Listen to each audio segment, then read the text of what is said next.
pas, évidemment nous allons prier, mais nous allons parler sur le deuxième personnage importantissime sur lequel Jésus est supérieur. Et quand vous regardez la vie d'Israël, le deuxième ou la deuxième personne très importante pour la vie d'Israël s'appelle Moïse. Et là, mes amis, Moïse, ce n'est pas n'importe qui. Moïse, ce n'est pas monsieur tout le monde. Et même quand vous lisez aujourd'hui en Israël ou même vous lisez la Bible, vous allez vous rendre compte qu'à maintes fois, les pharisiens, les juifs, en face de Jésus, ils essayent d'opposer Jésus à Moïse. Ils évoquent souvent Moïse. Parce que même quand on parle de Moïse, en réalité, ils veulent parler sur le texte, sur la loi, etc. Parce que Moïse est une figure emblématique. Moïse, c'est quelqu'un de prioritaire, c'est quelqu'un qui fait la loi, c'est quelqu'un qui fait autorité en Israël. Alléluia. Mais ce soir, le prophète est en train de dire que Jésus est au-dessus de Moïse. Moïse lui-même a dit que le Seigneur vous enverra un prophète plus grand que moi. Vous ferez ce qu'il vous dira. Alléluia. Moïse pouvait déjà, en son temps, parler que le Christ Jésus, quand il viendra, il sera supérieur à lui. Alléluia. Vous êtes avec moi?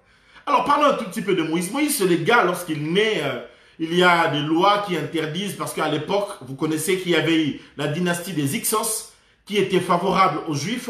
Après, il y a eu leur départ, ils ont été chassés par les Tabéens, qui étaient des autochtones. Et lorsque les Tabéens sont revenus, et ils ont pris la terre d'Égypte, ils ont commencé à maltraiter les Égyptiens. On en a parlé maintes fois ici, pour ceux qui sont un peu plus réguliers. Et vous connaissez un peu le texte. Alors, Moïse va naître dans la dynastie des Hyksos. Mais les Hyksos vont partir et donc les Tabéens vont venir qu'est-ce que j'ai dit? Moïse va naître dans la dynastie des Tabéens. Oh là là, excusez-moi. Il va naître dans la dynastie des Tabéens et donc il va connaître un peu la logique qu'il y a, comment est-ce que Israël est en train de souffrir. C'était la dynastie des Tabéens. J'insiste bien. Donc, Dieu va envoyer Moïse et Moïse va venir et il va prendre le défi de délivrer Israël jusqu'à ce qu'il arrive à délivrer. Mais seulement dans sa naissance, il va y avoir de loi, pas des garçons mâles. Et Moïse va naître. Sa maman, sachant qu'on est en train de tuer les enfants mâles, il va le laisser dans les eaux. Parce que même le nom Moïse, qui veut dire sauver des eaux, mais c'est un nom hébreu. Alors je me demande, je ne crois pas que dans la maison de Pharaon, là où la loi était sortie contre les enfants d'Hébreux, ce garçon-là, on l'appelait par un nom hébraïque. Ça serait suicidaire. Jamais, je crois que quand cette fille de Pharaon, cette princesse a pris Moïse, certainement ils lui ont donné un autre nom. Parce qu'il fallait quand même le camoufler, le laisser grandir au milieu des Égyptiens. Mais il ne pouvait pas grandir alors que la loi interdisait les enfants mâles d'Israël grandissent avec de telles situations. Vous voyez déjà qu'à sa naissance, il y a des lois qui sont contre lui. Il y a pas mal de gens, lorsqu'ils naissent et qu'ils viennent dans le monde, il y a des lois qui sont contre eux. Il y a des lois qui veulent combattre leur destinée. Moïse naquit, il rencontre déjà dès sa naissance une loi qui vient s'opposer à sa destinée. Une loi qui ne veut pas qu'il naisse. Alléluia. Mais c'était trop tard. Je viens dire aujourd'hui à quelqu'un, quelles que soient les lois que le diable veut élever ou qu'il a pu élever, c'est trop tard.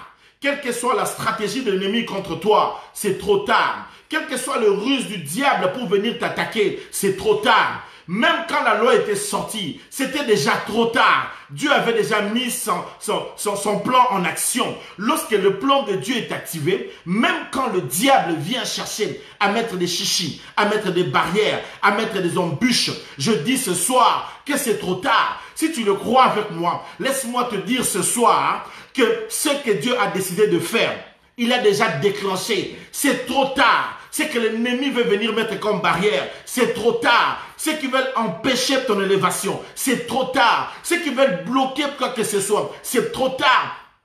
Quoi que ce soit que le diable veuille faire pour te maintenir dans le péché, pour te maintenir dans des situations controverses, j'annonce et je prophétise ce soir que c'est trop tard. Est-ce que quelqu'un peut dire avec moi que c'est trop tard pour le diable? Laisse-moi dire à toutes les personnes, à tous les esprits qui s'élèvent contre toi, qui veulent ta mort, c'est trop tard. Laisse-moi dire à tous que le diable veut mettre en chemin. C'est trop tard, parce que c'est trop tard. Dieu a déjà enclenché la chose. Il a le contrôle de la situation. Alléluia. Quand Dieu commence la chose, il a fini. Ce n'est pas un Dieu des œuvres inachevées. Dieu ne laisse jamais inachevé quelque chose qu'il a commencé. La chose qu'il a commencé avec toi, il va le parfaire. Notre Dieu aime commencer les choses simples, de la manière la plus simpliste, de la manière la plus négligée, mais il finit par le rendre fort afin que le monde et les hommes reconnaissent que ça, c'est l'éternel. Alléluia.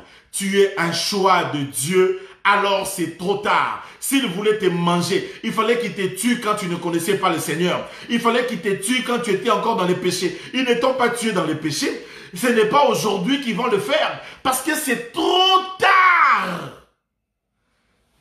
Alléluia. Le diable vient toujours en retard. Donnez-moi un amen si vous êtes avec moi. C'est trop tard. Alléluia. C'est une soirée ce soir où tu as de l'avance. Dieu te donne de l'avance sur l'ennemi. Dieu te donne de l'avance sur tes adversaires. La Bible parle de Daniel, il dit qu'il était 10 fois plus intelligent que les satrapes et les magiciens. C'est vrai qu'ils peuvent être là, mais sache que tu as une longueur d'avance. Là où toi tu es en train de voir, il leur faut des années pour qu'ils arrivent là. Le Seigneur te met à une distance des années-lumière. Il te fait atteindre des dimensions et ils seront en retard. Le temps qu'ils arrivent là, c'est trop tard. Alléluia. C'est trop tard, c'est déjà fait, c'est trop tard. Laisse que tous les sorciers, toutes les personnes, que les démons s'endorment, mais que ta vie puisse percer. Et quand ils vont se réveiller comme ça sera déjà trop tard. Alléluia. Donnez-moi un amen si vous m'entendez. Je sens la grâce de Dieu ce soir. Je sens l'onction de la vitesse. Dieu le fait avec une forte vitesse. Il t'amène. En fait, lui-même il dit, il y aura une différence entre ceux qui me servent et ceux qui ne me servent pas. C'est un Dieu de la démarcation. Il sait marquer les différences. Le diable a amené la loi, mais c'est trop tard. Tu dis plus fort avec moi ce soir que c'est trop tard. Alors sois dans la joie parce que le diable vient en retard. Tout ce qu'ils veulent mettre que tu es en train de voir empêchant Moïse de naître, essayant de le tuer, c'est trop tard et Dieu est fort. Quand Moïse naît, il va le faire grandir dans la maison là où la loi était sortie.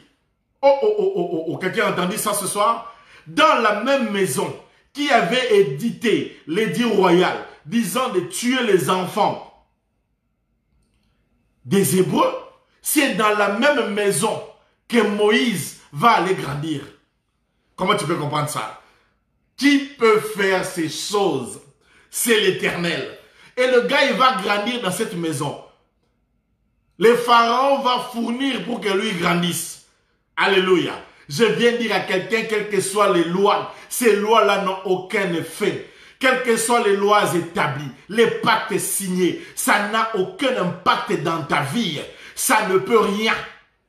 Dans le même endroit où on avait mis les pièges, dans le même endroit où Dieu va te bénir, dans la même ville où on t'avait humilié, dans la même ville où Dieu va t'élever, dans la même ville où on t'avait dénigré, dans la même ville où le Seigneur va t'élever, dans la même famille où on t'avait rejeté, c'est dans la même famille où l'Éternel va t'élever. J'annonce à quelqu'un, je prophétise, les mêmes personnes qui t'ont dénigré, les mêmes personnes qui t'ont rejeté, les mêmes personnes qui t'ont sous-estimé, sont les mêmes personnes qui vont t'acclamer. Il fallait que Bartimée, ses yeux s'ouvrent à Jéricho. Ils lui ont dit, tais-toi.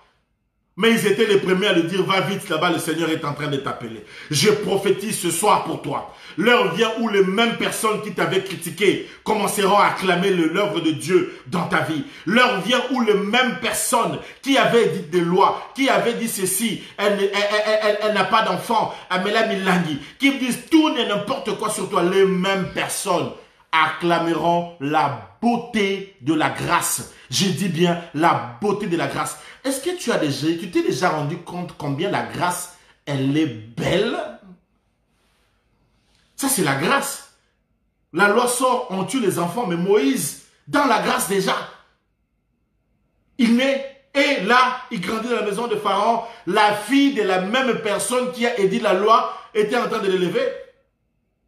Et on est allé chercher sa propre maman pour le téter. Alors là, ça me trouble. Quand tu vois des choses comme ça, tu dis, qui est comme l'Éternel? Bien aimé, les gens peuvent parler, mais ils n'ont pas les calculs de Dieu. Toi, tu ignores les calculs de Dieu. Je t'ai dit la fois passée que l'Ipamboli Nzambe Kanelio. Oh! Alléluia! Alléluia! Dans la même maison, sa maman est venue le téter. Et Moïse a grandi. Quand la femme de Pharaon, la fille de Pharaon sortait, sa maman lui donnait les instructions. De qui? Les instructions des Hébreux. Alléluia. Et la fille là ne savait pas que c'était sa maman. Ça c'est Dieu. Dieu sait tracer des chemins. Les chemins de Dieu sont insondables. Les voies de Dieu sont impénétrables. Qui a connu la pensée du Seigneur? Qui fut son conseiller? Dieu trace toujours une ligne droite en faisant des courbes. Quand Dieu trace une ligne droite, il le fait en faisant des courbes. En fait, quand les gens voient, ils voient des courbes. Mais Dieu dit non, ce n'est pas des courbes, c'est une ligne droite. Ce n'est qu'à la fin que Joseph va comprendre que la prison chez Potiphar, mes frères vont me vendre. Tout ce que j'ai rencontré, c'était en réalité une ligne droite. Dieu me préparait à quelque chose. J'annonce à quelqu'un qu'il y a quelque chose de grand qui arrive. Parce que Dieu t'a préparé à cela, c'est quelque chose de grand qui est en train d'arriver. Et tu peux me donner un amen musclé ce soir. Alléluia. Tu peux un peu partager, Partage pendant que tu écoutes la prédication. Partage. Invite d'autres personnes. Fais avec moi l'évangélisation. Partage. Je crois que Dieu veut délivrer certaines vies aujourd'hui par le message que nous sommes en train d'entendre. Ce soir, il y a quelque chose qui va se faire. Partage. Fais un effort. Partage ça sur ton Facebook. Mets le direct, le démarrer là. Tu mets le démarrer, tu partages. Tu invites certains de tes amis aussi qui puissent entrer et laisser le cœur être béni. J'aimerais que notre réunion du soir comme ça, que ça soit automatique. Quand tu entres, tu partages déjà. N'attends pas que je te le dise. Si tu peux le faire, ce sera déjà une bonne chose. Merci à tous ceux qui le font. Dieu vous voit. Et que Dieu te bénisse puisque tu le fais si bien. Que la grâce soit sur toi. Il y a des gens qui peuvent être sauvés simplement en écoutant une prédication de ce soir. Donc ne les prive pas d'être sauvés. Fais-lui du bien. Alléluia. Alors, nous parlons ce soir sur ça. Et Moïse va grandir jusqu'à ce qu'il va aller. Il va délivrer Israël. On en a parlé la semaine passée. C'était assez long. Et là maintenant, je vais vous entrer dans le fond de la pensée de ce soir. Le toucher de la grâce 2. Jésus supérieur à Moïse. Et quand Moïse va aller, il va faire des démonstrations. Dieu va lui parler dans le buisson. C'est pour la première fois que Dieu a donné son nom à une personne. C'était Moïse. Dieu n'avait jamais donné son nom. Et même Abraham, Dieu ne lui a pas donné son nom. C'est Abraham qui a donné le nom à Dieu. Mais Dieu ne lui avait jamais donné son nom. Abraham a dit à Dieu, tu t'appelais Jiré, le Dieu qui pourvoit. Mais Dieu n'avait pas dit à Abraham qu'il s'appelait Jiré. En fait, quand Abraham a vu que Dieu lui a pourvu à l'animal pour que son fils ne meure pas, ces jours-là, le gars est tombé par terre. Frère, vous n'étiez pas là. Il fallait être là. Il a commencé à rouler par terre. Il a adoré Dieu à un point pas possible. Il lui a dit, tu es le Dieu qui pourvoit. Ça, c'est Abraham qui lui a dit. Mais ces jours-là, quand il s'agissait de Moïse, Moïse a dit, mais j'irai. Mais je dirais, c'est quoi ton nom? Et c'est pour la première fois que Dieu donne son nom. Il dit, moi, mon nom. Il dit, c'est YHWH. C'est comme ça que je m'appelle, le tétragramme. Une autre fois, on en parlera parce que c'est très profond. C'est cet enseignement-là. On en parlera peut-être une autre fois. Alléluia. Le nom de Dieu est un nom imprononçable. On ne peut pas prononcer son nom. C'est imprononçable. Dieu a donné un nom imprononçable. Il n'y a pas de voyelles. Il n'y a que des consonnes. Comment le prononcer? Alléluia. Dieu, on ne peut prononcer son nom parce qu'on ne peut pas le contrôler. C'est quelqu'un qui est mystérieux. Infiniment mystérieux. L'Éternel, c'est quelqu'un de waouh. Mon Père, je l'aime. Je prie ce soir que tu tombes amoureux de lui. Alléluia. Alors écoutez ce qui va se faire. Moïse va délivrer maintenant Israël. Ils vont sortir d'Égypte. Et lorsqu'ils vont sortir d'Égypte, Dieu va faire quelque chose de bien. Il va leur donner la loi. La loi, c'était 613 commandements. C'était 613. Dans les 613 commandements, évidemment, Dieu avait donné les 613 lois à Moïse pour que... Il y a d'abord les 10 paroles que les gens appellent les 10 commandements. Et l'ensemble de la loi, l'assemblage de la loi, c'était 613. Quand vous entendez souvent les 113, ça veut dire ça, les 113 commandements que Dieu a. Il y a plusieurs lois qui étaient, il y avait des lois de propreté, les lois éthiques, il y avait des lois sanitaires, il y en a dans la Bible, des lois économiques, il y a des lois même de l'armée. Donc, quand tu lis la Bible est riche. C'est pourquoi quand quelqu'un étudie la Bible, tu peux devenir intelligent rien qu'en étudiant la Bible. Voilà pourquoi méditer. D'autant plus que tu ne sors pas. On vous a confiné. Médite. Alléluia. Tu écoutes tes prédications, nos prédications, et après tu médites. C'est bien. Dites un amen qu'on parle un tout petit peu. Alléluia. Et dans les 613, il y a 365 lois qui disent « tu feras ». Tu feras. Il y a plutôt 365 lois qui disent « tu ne feras pas ». Tu ne feras pas. Excusez-moi. 365 lois diront « tu ne feras pas ». Tu ne feras pas. Tu ne feras pas. Ça correspond aux 365 jours. Donc, chaque jour, quand tu te réveilles le matin, tu as déjà une prophétie qui te disait, quand tu es hébreu, tu ne feras pas. Tu vois ce que tu as fait ce matin, tu ne devrais pas le faire. Mais tu l'as fait. Tu ne feras pas. Tu ne t'enivreras pas. Toi, depuis qu'il y a le confinement, tu n'as qu'une seule chose que tu fais maintenant. Boire du vin. Boire. Boire. Boire de l'alcool. Boire de la bière. Boire. Boire. Toi, tu crois que tu as été confiné pour boire? Chaque matin, Dieu te dit déjà que tu ne feras pas. Qu'est-ce que tu fais chaque matin? Qu'est-ce que tu fais chaque jour? Tu regardes quoi? Quel film, toi, tu as maintenant, tu as l'habitude de regarder tout le temps devant ton ordinateur? Quand ta femme va dormir, tu viens, tu entends quel genre de film? Tu ne feras pas ça. Tu ne feras pas. Chaque jour, il y a une parole de Dieu qui te dit, attention, ne fais pas ça. Souviens-toi. Chaque jour, quand tu te réveilles le matin, Dieu te dit déjà, tu vois la fille là qui te dérange souvent sur ton WhatsApp, quand tu vois, tu regardes la position de ta femme, et puis tu commences sur WhatsApp, les gens commencent même à se tuer. C'est triste que les gens commencent à se tuer comme ça pour des histoires de confinement. Alléluia. Tu ne feras pas. Là, tu es en train de calculer. Il y a des gens qui sont tellement bien confinés aujourd'hui qu'ils ne peuvent plus. Tu ne feras pas. Alléluia. Pense-y chaque matin quelque chose que tu ne dois pas faire. Tu ne feras pas. Là, tu vas, il y a des gens, même quand il va aller se laver, il va se laver avec son téléphone. Pourquoi tu pars te laver avec ton téléphone? Oh! Qu'est-ce qu'il y a de si précieux? L'argent? Tu ne feras pas. Dieu te le dit chaque jour, tu ne le feras pas. Alors, il y a 218 lois qui correspondent à la charpente osseuse. Ça veut dire les os dans le corps de l'homme. C'est 218 lois, 218, qui veut dire tu feras. Chaque jour, tu as quelque chose à faire. C'est ça la composition des 613 en réalité. La charpente osseuse dans l'homme, c'est 218. Et les 218 te disent tu feras. Tu feras, tu feras. Et Dieu a donné la loi à Israël. On doit avancer. Pourquoi Dieu leur a donné la loi? Pour une raison. Parce qu'ils ne connaissaient pas très bien l'Éternel. Et donc Dieu devait mettre des lois pour qu'ils puissent mieux connaître qui est Dieu et qu'ils puissent mieux se connaître eux-mêmes. Pour qu'ils puissent bien vivre. Parce que là, il n'y a pas de loi, c'est parfois la jungle. Alléluia.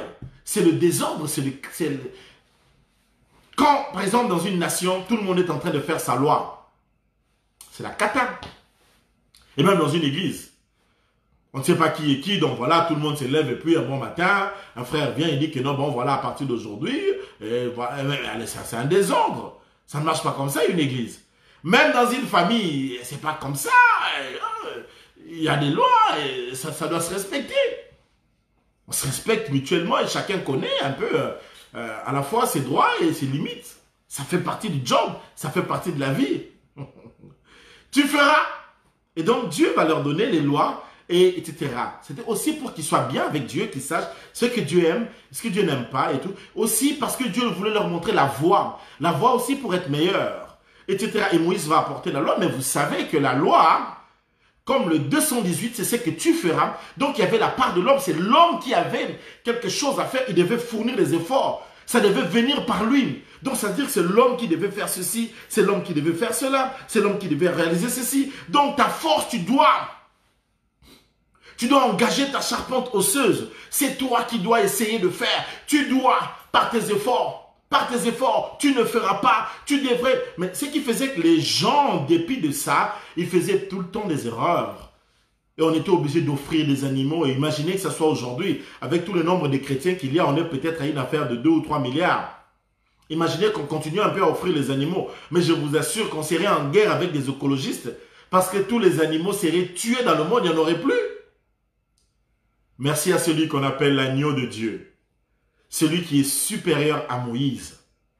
Le Seigneur Jésus de Nazareth. Et qui peut même dans sa maison acclamer le Seigneur Jésus. Acclamez-le. Donnez-lui une offrande d'acclamation. Alléluia. Alors, écoutez-moi très bien ce que nous sommes en train de dire. La loi était dure. Comment la mettre en pratique? C'était pas évident, c'était pas facile. Il y a des choses que tu ne veux pas faire. Paul lui-même dit, en ce qui concerne la loi, le bien que je veux faire, je connais le bien. Mais le bien que je veux faire, je n'arrive pas à le faire. Le mal que je ne veux pas faire, ce que je fais. Moïse a emmené la loi, mais la loi a puni Moïse lui-même. La loi était plus forte que lui. Il n'a pas pu s'en sortir. C'est pas évident de vivre dans la loi, de vivre sous la loi. C'était pas facile. Il fallait respecter tous ces préceptes et il faut voir. Des fois, je vois certains chrétiens s'aventurer à chercher à vivre comme, à judaïser l'église ou à vivre comme des Aaronides, c'est-à-dire dans le sacerdoce des Aaron. C'est trop difficile, tu ignores. Tu ne sais pas combien c'est difficile. Un jour, il faut aller vivre dans des milieux de juifs, essayer de voir même comment ils vivent un sabbat. Ils ne peuvent même pas bouger la porte. Ils ne peuvent même pas marcher. Ils ne peuvent même pas allumer la lumière. Parce que c'est le sabbat, il doit respecter, il ne doit rien faire. Il n'a aucun effort à faire. C'est interdit. C'est le sabbat. Il n'y a que nous qui nous amusons avec ces choses. Des fois, tu vois des chrétiens, ils veulent se comporter comme des judaïsants et tout ça. Mais va dans le judaïsme, va essayer. Tu vas voir combien c'est pas évident. Moi, je rends grâce au Seigneur Jésus. Parce qu'en tout cas, il m'a épargné ces courroux, je ne pourrais pas. Et même quand vous lisez Actes chapitre 15, dans la conférence de Jérusalem, dans Actes chapitre 15, eux-mêmes ils se disent, ce courroux ici, nous-mêmes juifs, on n'a pas été capables de le tenir. À plus forte raison, on ne peut pas mettre ce courroux sur les nouveaux repentis ici. Ils ne pourront pas le faire. La loi était bonne.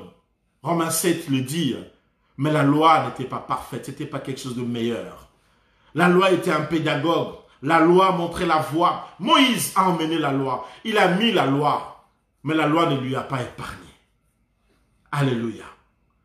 Alléluia. C'était quelque chose de très difficile.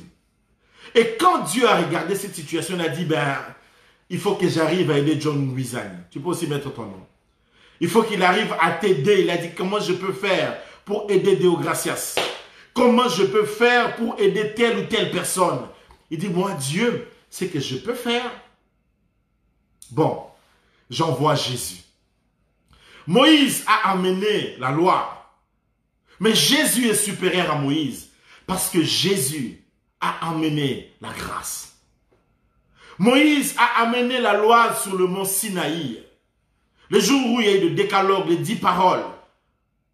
Mais quand Jésus est venu, c'est à la croix, à la montagne, les 2 montagnes. L'un était à Sinaï, l'autre était à Golgotha. À Golgotha, Jésus a amené la grâce. Parce qu'il y a des choses que tu peux vouloir faire, mais que tu n'arriveras jamais à faire parce que tu veux le faire. Connaissez-vous l'épopée des gens qui prennent des fois de la chiche?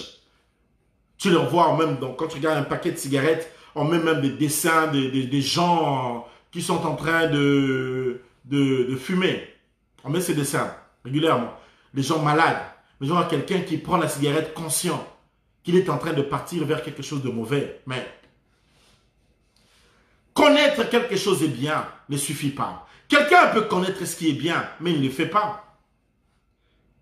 Aucun homme qui trompe sa femme ne sait pas que c'est mauvais. Il sait que c'est mauvais. Mais tu le fais. Tu ne vas pas me dire que les péchés que tu fais, tu ne sais pas que c'est mauvais. Pourquoi tu le fais en cachette? Une des raisons pour laquelle tu fais certaines choses en cachette, c'est parce que tu sais que c'est mauvais. Ce que tu es en train de faire, ce n'est pas bien. Alléluia. Tu es chez tes parents, tu as la vie des copinages à gauche, à droite, tu sors très bien, tu rentres bien à la maison et tu essaies d'être hypocrite. Pourquoi tu joues à l'hypocrite? Parce que tu sais que tu fais quelque chose qui n'est pas bien. Sinon, c'était quelque chose de bien, tu l'aurais fait devant tout le monde. Le péché, c'est quelque chose de mauvais et de dangereux. Après, connaître que quelque chose est un péché est une chose. Mais comment avoir la force sur le péché? C'est là où était la donne. La loi te disait, voilà, ceci est mal, ceci est mauvais, ceci est une mauvaise chose. Mais comment? Comment je ne le ferai pas? C'est là où se trouve la question. Et c'est là où était le défi de Moïse, le défi des Hébreux, le défi de ta vie aujourd'hui. Il y a certaines choses que tu n'aimes pas faire, mais tu les fais. Tu n'aimes pas te fâcher, mais tu te fâches. Tu n'aimes pas insulter ton mari, mais tu le fais. Tu n'aimes pas voler, mais tu le fais. Tu n'aimes pas tromper, mais tu le fais. Tu n'aimes pas ceci, cela, mais tu le fais. Il y a pas mal de choses. Tu te retrouves dans une prison. Tu as envie de t'en sortir. Je veux dire, une personne qui veut s'en sortir de la drogue, de l'alcool. Mais tu te sens dans une prison, c'est une spirale. Là, pour les premières fois que les jeunes gens commencent à prendre des cigarettes, c'est quand ils sont un peu au milieu, tu vois. Ils te disent, ben écoute, on va prendre... il veut se voir, bon, maintenant, je suis devenu un grand garçon. Et là, les amis lui disent, est-ce que tu as grandi? Prouve-nous que tu as grandi. Et lui, il prend une cigarette. Mais il ne sait pas dans quelle spirale il entre.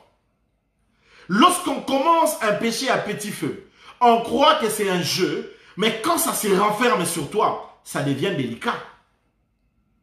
J'ai pas beaucoup d'amen aujourd'hui, je ne sais pas pourquoi. Donnez-moi un amen. Et combien vous là? Alléluia. Frères et sœurs, je crois que ce soir, Dieu veut nous délivrer de toutes ces monstres, de tous les liens de péché qui retiennent les gens, des prisons, des péchés. Parce qu'il y a des fois des dynasties, des générations, des semences du péché. Et vous ne comprenez pas que c'est tout un lien qui vous retient et qui vous maintient dans une prison. Parfois, le péché est une prison générationnelle qui s'est transmise de génération. Alors, quand tu épouses quelqu'un, femme comme homme, qui est dans ces problèmes-là, que tu ne le veuilles pas, la personne est hyper liée. Dieu bénisse le prophète Dédé Kazadi. Beaucoup de grâce, homme de Dieu, je t'aime. Dieu te bénisse. Alléluia. Bien-aimés dans le Seigneur, frères et sœurs, la chose que je vous dis est certaine. Il y a pas mal de gens, tu vas voir dans leur dynastie, leur père ivrogne, eux aussi ivrognes. Donc, il y a un lien, quelque chose comme ça, qui les retient. Je ne parlerai pas des divorcés, je ne parlerai pas des divorces, des déchirures diverses. Voilà, il y en a de générations parfois. Et des fois, le diable sait comment lier les gens. Surtout quand des fois, il y a des pactes. Hein. Ça entre avec des spiritualités et une sémence de péché se transmet de beaucoup de générations. Et toi, tu es tombé dedans. Tu es tombé à l'intérieur. Alors maintenant, tu sais que c'est mauvais. Mais comment t'en sortir? Qui a dit avec moi ce soir, merci Jésus? Ah, j'aimerais lire quelqu'un qui va écrire ce soir, merci Jésus de Nazareth. Alléluia. Parce que lui, il a accompli quelque chose de fort. Et quand vous lisez Romains chapitre 6, verset 14, la Bible dit, le péché n'aura plus de pouvoir sur vous, car vous n'êtes pas sous la loi de Moïse, mais sous la grâce. Je peux répéter ça? Le péché n'aura plus de pouvoir sur vous, car vous n'êtes pas sous la loi, mais sous la grâce. Alléluia. Quelqu'un peut dire avec moi, maintenant je suis sous la grâce. Soyez le bienvenu en cette soirée du toucher de la grâce. S'il y a des choses que tu perdais parce qu'il y avait une sémence de péché qui te retenait, ce soir, ça ne sera plus à tes muscles, ni à tes os d'aller chercher les choses. Ce n'est pas toi qui vas aller chercher. Dans la grâce, ce n'est pas tes efforts qui vont compter. La grâce, c'est les efforts de Christ. L'heure est venue où tu dois compter sur les efforts de Christ. L'heure est venue où tu dois t'appuyer sur les efforts de Christ. L'heure est venue où tu dois croire sur les efforts de Jésus. Jésus a fait des efforts pour que tu ne fasses plus des efforts. Qui a dit avec moi, plus question d'efforts? Alléluia. Tu ne seras pas libre par tes efforts. Tu ne seras pas libre parce que tu as fait des efforts. Mais tu seras libre parce que la grâce de Dieu est en train de te toucher ce soir. Et la grâce de Dieu qui vient en toi, prend tout ton être dans le contrôle et te rend capable. J'annonce à quelqu'un ce soir, c'est possible. Parce que la puissance de la grâce te rend capable. Capable de vaincre les choses qui te retenaient. Tu sors ce soir de ces prisons. Tu sors ce soir de ces retenues. Tu sors ce soir de ces liens qui te retenaient. Tu sors ce soir de ces difficultés. Tu sors de ce soir dans ces péchés qui te retenaient. Tu sors ce soir parce que Jésus l'a fait et a rendu ta vie libre. Alors sois libre. Une fois à la croix, il a dit, tout est accompli. Alléluia. J'aime Jésus pour ce qu'il a fait.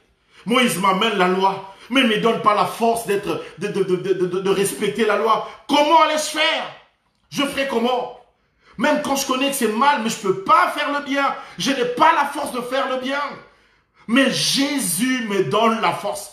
Raison pour laquelle, quand on est en Christ, la Bible dit, il n'y a plus de condamnation.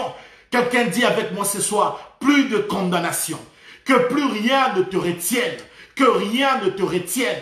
Aucune personne ne peut te retenir. Aucune loi de péché, aucune loi de malédiction, aucune loi de freinage, aucune sorte de loi ne peut retenir tes pieds, ne peut retenir ta vie au nom puissant de Jésus de Nazareth. Je t'annonce que tu es libre. Alléluia. Juste 3 minutes et puis on va entrer en prière. Je t'annonce que tu es libre. Tu peux dire avec moi ce soir, je suis libre. Tu es libre de toute attaque. Tu es libre de toute condamnation. Tu es libre de tout fléau. Tu es libre. Et là, la grâce a fait quelque chose d'extraordinaire. La grâce a été donnée à toi. Jésus t'a donné la grâce. Là où la loi condamnait le pécheur, la grâce est venue sauver le pécheur. La grâce sauve le pécheur. Là où la loi condamnait même Moïse, le meilleur des hommes, la loi l'a condamné, mais la grâce sauve le pécheur. Alléluia. Même le pécheur, il est sauvé par la grâce. Le pire des hommes, lorsqu'il rencontre la beauté de la grâce, le pire des hommes change. Ma prière ce soir, que tu pries pour ton mari, envoie-lui une touchée de la grâce. Alléluia. Prie pour ta femme, envoie-la une touchée de la grâce. Tu veux qu'elle change dans quelque chose. Dis seulement dans ton cœur, Seigneur, que ta grâce te touche. Tu verras comment est-ce que la grâce va l'emballer. Alléluia. La loi a révélé le péché, mais la grâce enlève le péché. Comment ne pas dire merci à Jésus? Comment ne pas me dire que Jésus est supérieur à Moïse? Il est supérieur à Moïse. Il m'a donné l'esprit, son esprit, pour que je sois capable de marcher en conformité de ses exigences. Si je puis marcher en conformité de ses exigences, c'est parce que j'ai reçu son esprit. L'esprit qui sonde même les profondeurs de Dieu. Je deviens un homme capable de sonder même Dieu dans ses profondeurs. Alléluia. Alors que le salaire du péché, c'est la mort. Le don gratuit de Dieu qu'apporte la grâce, c'est la vie éternelle en Jésus-Christ. Ce soir, je viens dire à une personne, notre prière ce soir sera pour briser toutes les lois qui voulaient nous retenir ce soir. Toutes les condamnations qui nous retiennent. Ce soir, on va être libre de tout péché. Je pense que Dieu veut libérer les gens du péché. Je pense que Dieu veut te délivrer de ce péché. Quelque chose que tu détestes, dont tu n'as pas la force. Ce que Dieu va faire aujourd'hui, c'est te donner la force. Je ne suis pas en train de dire parce que la grâce est là, toi tu ne dois plus jamais rien faire. Non, tu dois manifester la volonté d'évoluer. Et tu vas voir la puissance de Dieu. Le Seigneur va prendre le contrôle. Il suffit que tu dises oui. Il suffit que tu veuilles. Tu verras comment est-ce que le Seigneur prendra le contrôle. Et il va changer. Je viens dire à quelqu'un qu'il va changer. Je viens dire à quelqu'un que ta femme, tes enfants vont changer. Je viens dire à quelqu'un que la situation va changer. Ça va se faire par la grâce. Ce que la loi n'a pas pu faire. Ce que même ta volonté n'a pas pu atteindre. La grâce va t'amener plus haut. Alors sois amené plus haut, plus haut, plus haut. Et ce soir, va plus haut. Nage dans les profondeurs. Va dans les hauteurs. Et va témoigner la grâce de Dieu. Et je le crois ce soir pour ta vie. Est-ce que tu es prêt à prier avec moi? Tu es prêt à voir ce que la grâce de Dieu va faire? Elle va te libérer de certaines choses inconscientes que même tu ne connais pas. Quand tu vas commencer à prier, tu vas confesser le Jésus de la grâce. Il y aura plusieurs délivrances qui vont se faire. Il va déchaîner ton cœur des haines, des rancunes, des jalousies. Il va déchaîner ton cœur de l'orgueil, de tant de choses. Et tu vas voir des maladies que tu souffrais, des maux de tête, des maladies psychosomatiques. Ça va sauter parce que le Seigneur est en train de donner sa grâce. La grâce t'amène l'allégresse. La grâce t'amène la délivrance. La grâce t'amène Jésus. Jésus est supérieur à Moïse. Ce qu'il a fait, Moïse ne l'a pas fait. Mais dire que c'est mauvais, c'est bien. Mais où est-ce que j'aurai la force? Jésus ne t'a pas seulement dit que c'était mauvais, mais il te donne ce soir son esprit. Il te donne l'onction, il te donne la puissance pour que tu puisses marcher sur les scorpions, les serpents, sur le péché, sur les condamnations. Que tu sois une femme libre, que tu sois un homme libre. Et je le crois. Et voilà pourquoi ce soir, moi, John Bizani, je dis oui à la grâce. Je le dis avec fierté, avec véhémence. Oui à la grâce. Si tu peux écrire avec moi ça, oui à la grâce. Je vais te lire, écris-moi ça au nom de Jésus. De la même manière que tu écris oui à la grâce, que la grâce te pénètre dans le profond, le plus fond de toi, dans tout ton homme intérieur et extérieur, que tu débordes de grâce, qu'on voie la grâce de Dieu même sur ton visage. Quand on regardera comme ça, qu'on dise que waouh, waouh, waouh.